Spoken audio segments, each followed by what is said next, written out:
But let's start our service together now by praying to our Father. Loving Father, we thank you that you know every one of us here, and you invite all of us to come and worship you and listen to you this morning. Thank you that you love to meet with us, that you love to speak to us, and that you're with us right now. Please help us this morning to realize again how good you are. Amen. So we're going to start our service this morning with a quiz.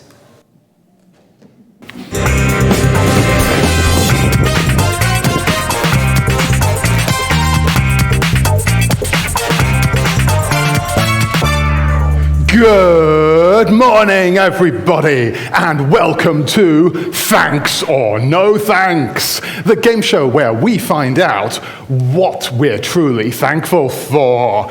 And this morning, it looks like we have a couple of hundred lucky contestants. That's right, every one of you gets to be part of this morning's quiz. There's something to be thankful for already.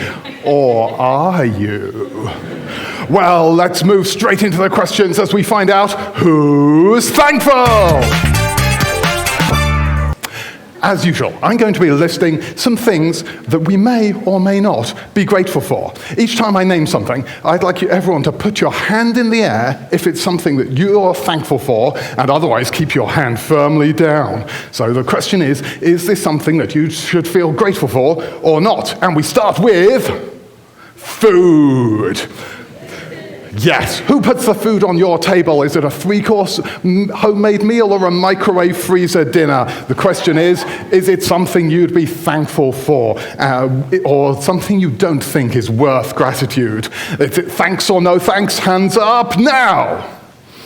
Glad to see it. Next up, brothers and sisters. Who here has a sibling, a brother or sister? Yes? Who here has ever had a fight or an argument with a brother or sister? It happens all the time. But are we still thankful for them, or do you think that's too much of a stretch? Hands up now. Okay. Now the weather's cooling down, isn't it? So let's think about Christmas.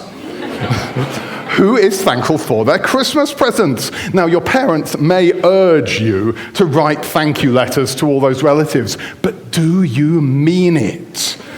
If you're thankful for your Christmas presents, let's put your hands up now. Okay, this is very interesting. And lastly, for round one, how do you feel about your clothes? Did you buy them yourself? Were they hand-me-downs? Do you get annoyed with them not fitting too well or not being as cool as someone else's? The ultimate question, are they something you should be grateful for? Hands up now. Okay. It's time for our quick fire round. No time to discuss. You just need to put your hand up if you're thankful or keep it down if you're not. So, friends. Okay. Parents, your mum and dad. Okay. Sunshine, remember that? Or how about a trickier one? Rain, is that something to be grateful for? Oh. Moving on from water, how about the air we breathe? And finally, what about our life itself? Is that something? Okay, well, we've worked our way through 10 topics, and many of you have said that you are grateful for most of them. Put your hands up if you'd say you're grateful for more than half of these. Yes, so much gratitude, it's great to see, but the final question for today's show, do you say it? I'm not going to get you to put your hands up for this one, but it's an interesting question to consider. Do you ever actually express your gratitude for these things? Well, I'm afraid that's all we've got time for on this morning's show, so until next time, I will leave you to ask yourself, is it thanks or no thanks?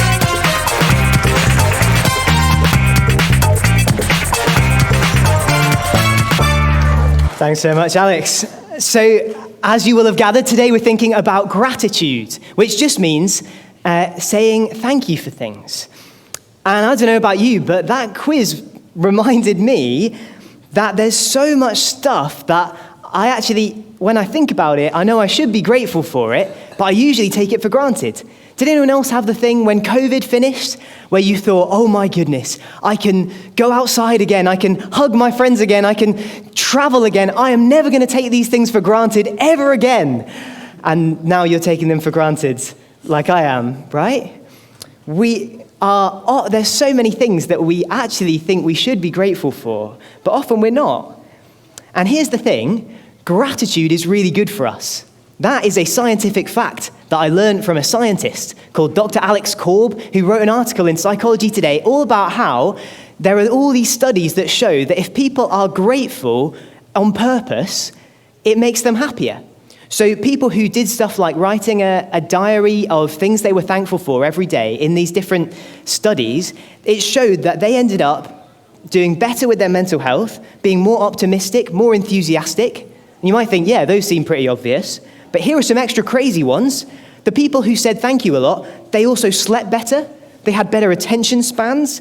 They were more determined, more energetic. They even had fewer aches and pains. Isn't that amazing? Gratitude is good for us. So here's the first thing that we're going to notice this morning, and this sentence is going to stretch out through the morning, and we're going to learn actions so that we can remember it. And to start with, it's really simple. There's just 2 actions. So they're the Makaton actions for some of these things. So it goes, saying thank you makes us happy. I like this sign. It's like you're bringing the joy into yourself. Makes us happy. So saying thank you makes us happy. Let's do this all together. We're going to say it together. 3, 2, 1. Saying thank you makes us happy. Fantastic. We're going to stretch that sentence out as we go.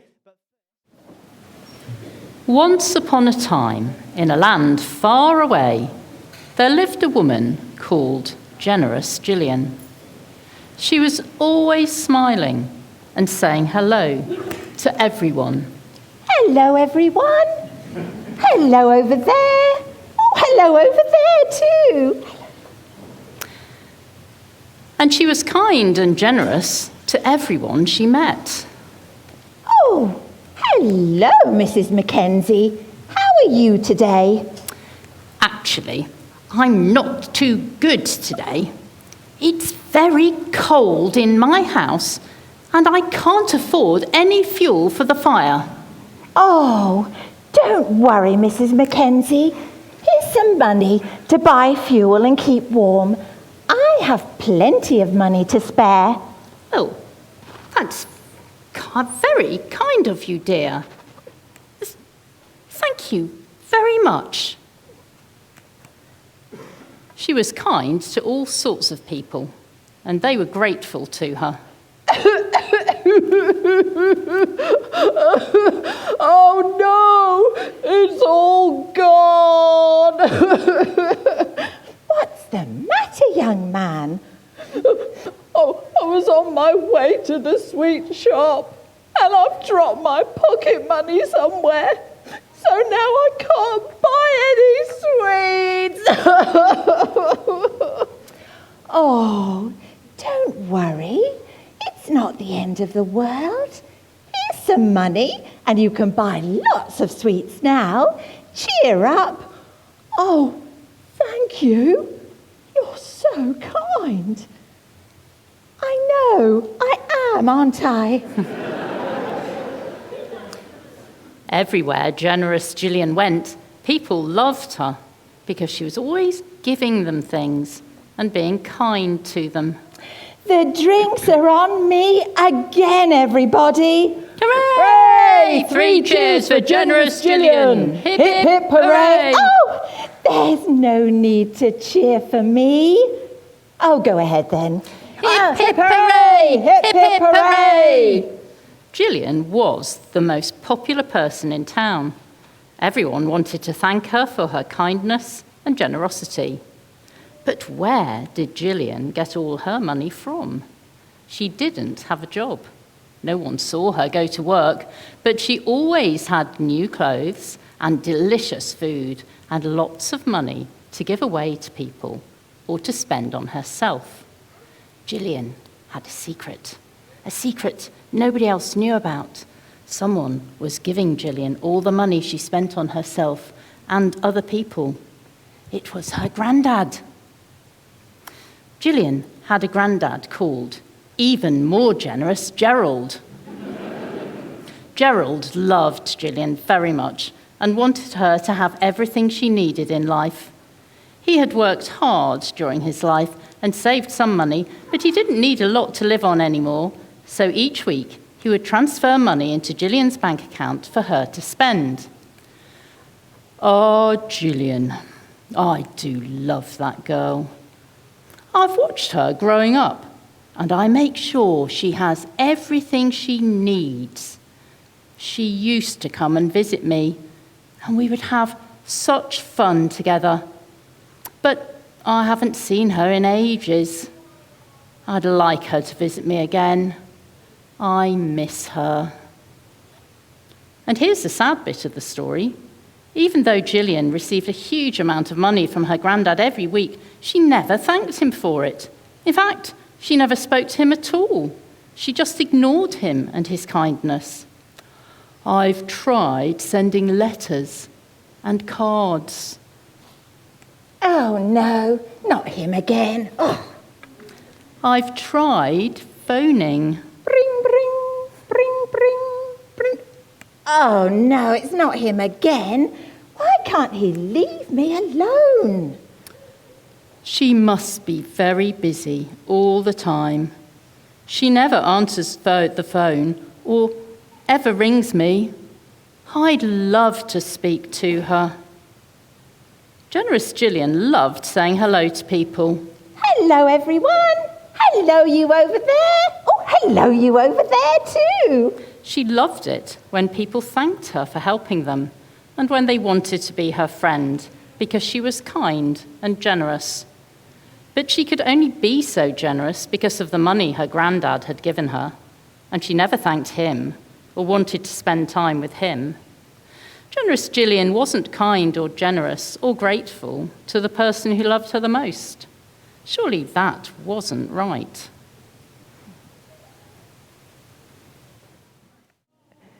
So I think that story helps us realize something, doesn't it?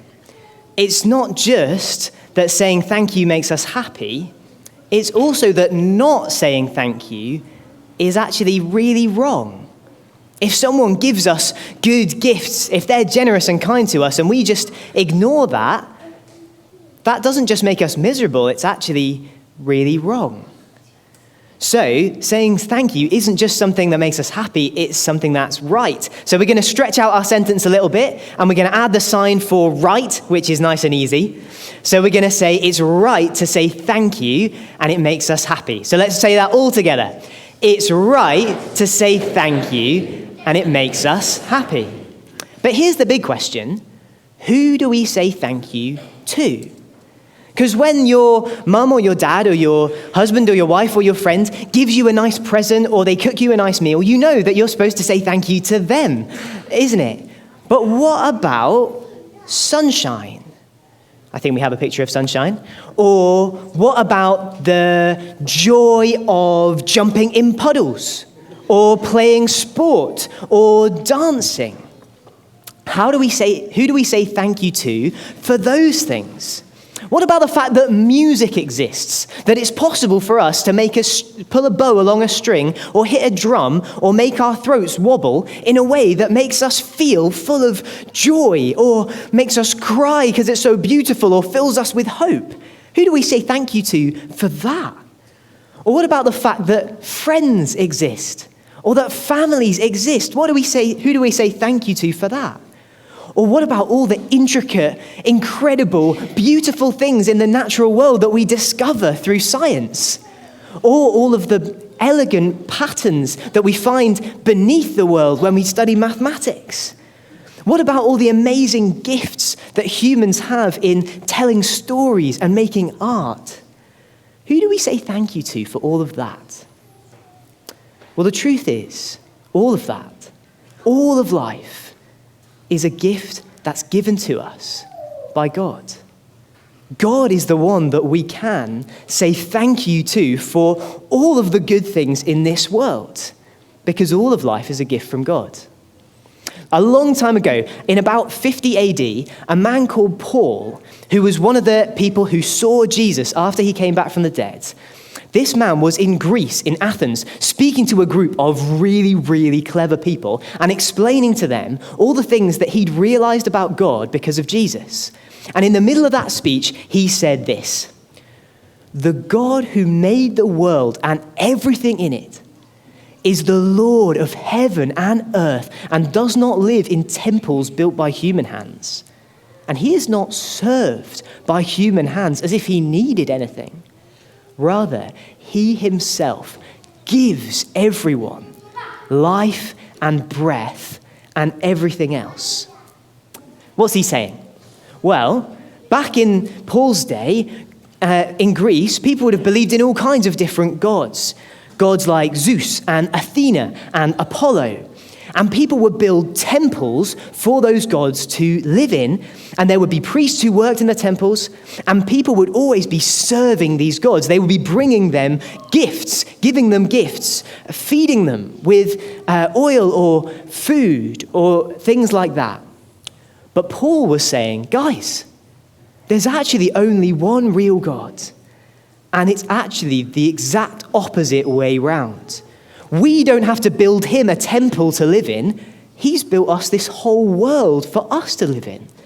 And we don't have to keep giving him all of these gifts to try and keep him alive or keep him happy. It's just the opposite.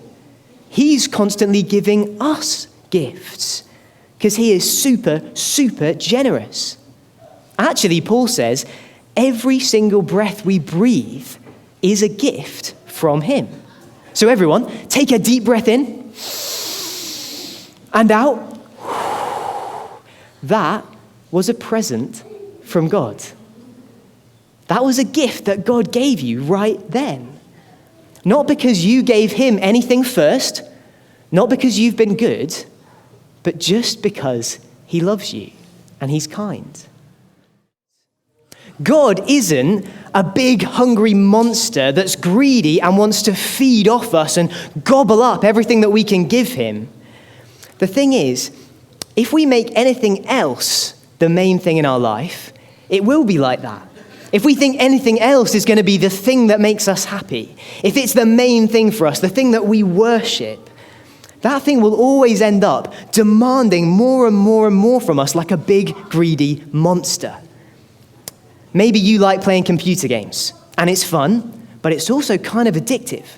And it ends up gobbling up all more and more and more of your time and energy because you keep on thinking, I'll be happy once I get to the next level, right?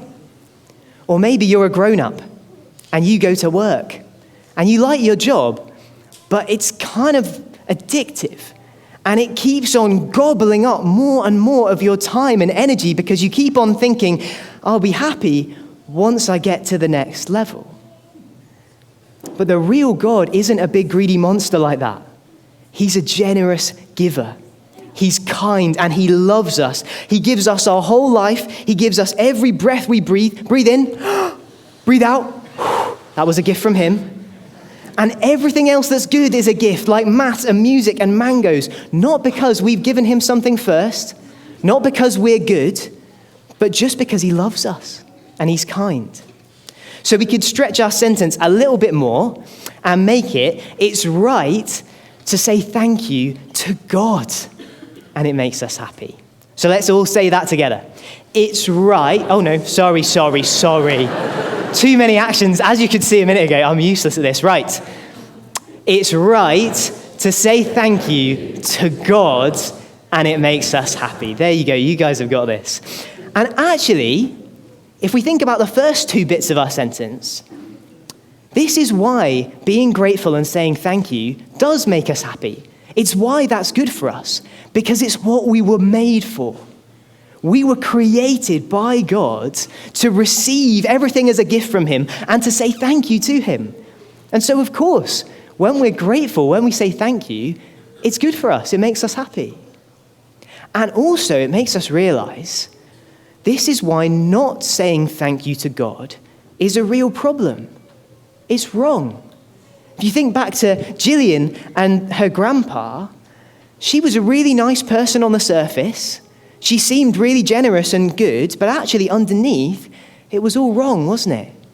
Because everything she had was a gift from her grandpa, but she never said thank you to him. And it's just like that with us and God. We can be really nice people and really kind to others and all of that. But everything that we have is a gift from God. So if we don't say thank you to him, there's something really wrong underneath. That is why it's right to say thank you to God, and it makes us happy. Let's say that all together again. It's right to say thank you to God, and it makes us happy. So here's a challenge.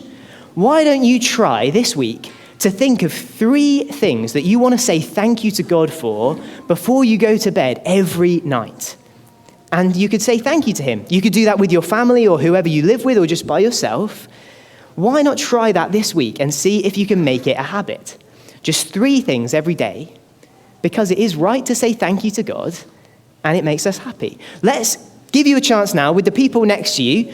Just have a little brainstorm for a minute about either yesterday or this morning. Can you think of 3 things that you're grateful for, that you'd want to say thank you to God for? Just with the 2 or 3 people next to you, go. Okay, great. Hopefully you've thought of 3 things. You can bear that in mind because we're going to need them later. And we are going to hear a true story about something that Jesus did from the Bible. So we've got Jesus here, we've got some disciples, and we've got a huge crowd of people. So once a huge crowd of more than 5,000 people had come out to listen to Jesus' teaching.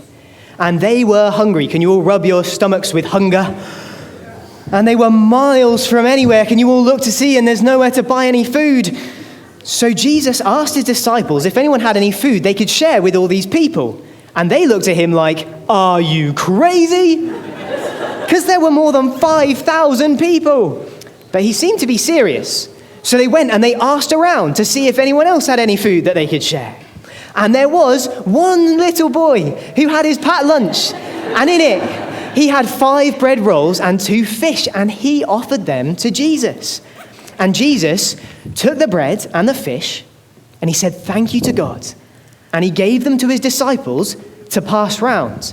And so they gave them out, and then they came back to Jesus, and they gave some more food out. And then they came back to Jesus, and they gave some more food out. And it just kept going and going and going. Can everyone be eating the food that they're giving you? Don't be ungrateful. And in the end, they filled up 12 massive baskets with leftovers because everyone had eaten until they had a full tummy and they had no room left. And so they filled up all these baskets with leftovers. And then the next day came, and lots of those same people came back again. And do you know what Jesus said to them? He said, "What I'm about to tell you is true. You're not looking for me because you saw the signs I did. You're looking for me because you ate the loaves and are full. Don't work for food that spoils, for food that goes off and gets moldy. Work for food that lasts forever. I will give you this food." The crowd liked the sound of more food. So they asked him, "What does God want from us? What works does he want us to do?" This is the only work that God wants from you. Believe in the one he has sent. Now this didn't sound like it was about bread anymore, so the crowd tried to get him back on topic. "What sign will you give us? What will you do so we can see it and believe?" Long ago, our people ate manna, the miracle food, in the desert. It is written in the Bible, he gave them bread from heaven to eat. So they were talking about how in the Old Testament, when God had rescued his people from slavery and Moses had led them through the desert, they were hungry then. But God gave them manna, which was like a miraculous food that just came up on the ground like dew, as if it had come straight down from heaven. So they were saying, "Go on, Jesus, do the miracle bread thing again." But Jesus said, Listen to me. Moses didn't give you bread from heaven. My Father did. And now he offers you the true bread from heaven. The true bread of God is the one who comes down from heaven and gives life to the world. Sir, give us this bread every day. I am the bread of life. Whoever comes to me will never be hungry again. Whoever believes in me will never be thirsty. Now that was confusing. They just wanted lunch, but Jesus told them that they needed to come to him and believe in him. Jesus had to keep on explaining to them, and that takes quite a while, so we'll just skip to a bit that he said later on. I am the bread of life. Long ago, your people ate the manna in the desert, and they died. But here is the bread that comes down from heaven. A person can eat it and not die. I am the living bread that came down from heaven. Everyone who eats some of this bread will live forever. This bread is my body. I will give it for the life of the world. And that is where we'll leave it for now. So let's give a big round of applause to our disciples.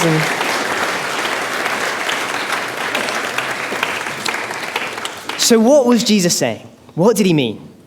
Well, let's take a poll. Put up your hand if you ate some food yesterday. Okay, great. Mums, dads, husband, wives, take note. Those people have already eaten, so they don't need to eat today. You don't need to cook them anything? No? Put your hand up if you ate yesterday, but you would also like to eat some food today. See, that is what Jesus was saying. He was saying to them, look, I gave you food yesterday, but you're already hungry again today. This kind of food doesn't last forever. And actually, even if we get all the food that we want again and again and again, one day we'll get old and food like this won't be able to keep us alive. And it's just the same for us, isn't it? Jesus is the one who created everything, who gives us life and breath and everything else. So breathe in, breathe out. That was a gift from him. He gives us all the food we eat. He gives us all the good things we enjoy. But none of those things last forever. We always get hungry again. We always need to take another breath. We always need more. But Jesus says to these people and to us, listen, I gave you that bread as a sign to lead you to me. I gave you bread because I am the bread of life. He says he's like the ultimate bread that if you eat it, you'll never really get hungry again. It will keep you full up and strong and alive forever and ever. The gift of actual bread was a sign that was meant to lead them to the giver himself, to Jesus. And that's the same for us. All the food that we eat, all the good things we enjoy, every single breath we take, breathe in, breathe out, he gave us every one of them. And it's all meant to lead us to him. Because Jesus says, I don't just want to give you good things for a few years now. I want to give you me. I want to give you myself. And that is loads better, and it will last forever. Imagine if you were going on holiday with your family to the beach, and you got to this sign, and you saw it, and you thought, oh, it says beach, we're here. So you got out of your car right there, and you tried to play by the side of the road. Maybe you dug up some mud and you put it in your bucket and you tried to make a mud castle, but it didn't really work because it was made of mud. And you all camped at the side of the road and you stayed there for a week and then you went home again. Wouldn't that be a bit rubbish? Wouldn't it be much more fun to let the sign lead you to the actual beach? Well, Jesus says that the good gifts he gives us in the world now are signs. They're good things, but they're meant to point us to him because he wants to give us something that is loads better. Jesus says he loves us so much that he died our death for us so that he could share his life with us. He wants us to be able to live forever with him. And so he died for us, and then he rose from the dead to a life that lasts forever. And he says he wants to share his life with us. Like he tore up the bread and he shared it around with everyone, he wants to share his own life with me and with you so that we can live forever with him. So he says to us, please don't just stop at the sign and try and make mud castles. Let the sign lead you to the real beach. Let the gifts lead you to the giver. Come to me and believe in me because I want to give you life forever with me. So let's stretch our sentence out one final time.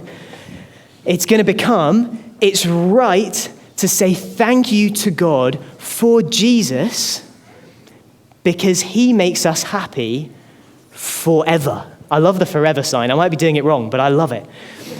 So let's try saying that all together. It's right to say thank you to God for Jesus because he makes us happy forever. Amazing. So here's the second part of the challenge that I gave you earlier. When you think of those three things that you want to say thank you to God for, don't stop there. Think about what those three good things remind you of about Jesus, or about what it will be like to be alive forever with him. So why don't we start that together now?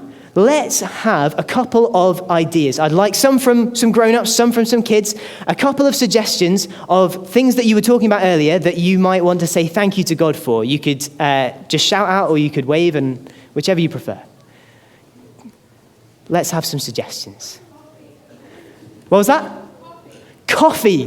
Great. So, this is not a plan. We're making this up as we go along. I'd love to hear suggestions. But if we were thanking God for coffee, we might think to ourselves, okay, I'll say, thank you, God. I love that coffee.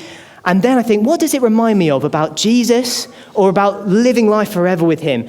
It might make me think coffee is great because it tastes great, but also it makes me come alive. Right? It makes me wake up and feel alive and alert, and I can enjoy things. And it might make me think, hang on, Jesus makes me come alive in a much bigger way. And one day, when I live with him forever, I'm going to be so alive and alert to the beauty of the new world that he's made. It's going to be like nothing I've ever experienced now, like no coffee could ever achieve. So that might be a way we could thank God for that, and then thank him for Jesus. Let's have another suggestion. Let's have one. Yes, please. Gaming. Yeah, fantastic. So we might love playing games, and we might say thank you to Jesus for games, and then we might think, okay, what is it that I love about games? I love that in games I can do anything. You know, I might be playing a game where I'm like a crazy supernatural creature that can like fly or can shoot lasers with its eyes or whatever.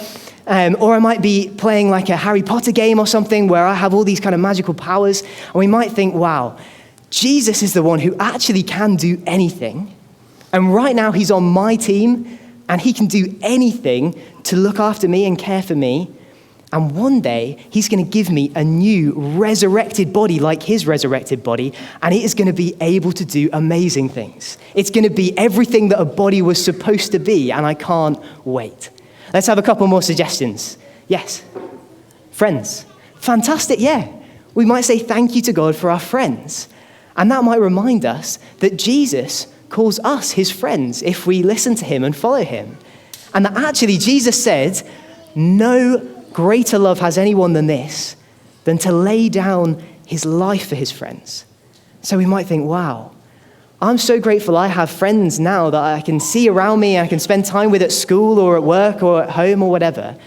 But I'm even more grateful that I have a friend who has loved me so much that he has laid down his life for me to give me life. Okay, let's say our big sentence again to help us remember it. 3, 2, 1. It's right to say thank you to God for Jesus, because he makes us happy forever. Jesus, we do thank you so much that you died for us on the cross so that you could share your everlasting life with us, even though we don't deserve it, so that now, even though it's not that we've given you anything or that we've been good, but that you just give us life and breath and even yourself and life forever, just because you love us and you're kind. Amen.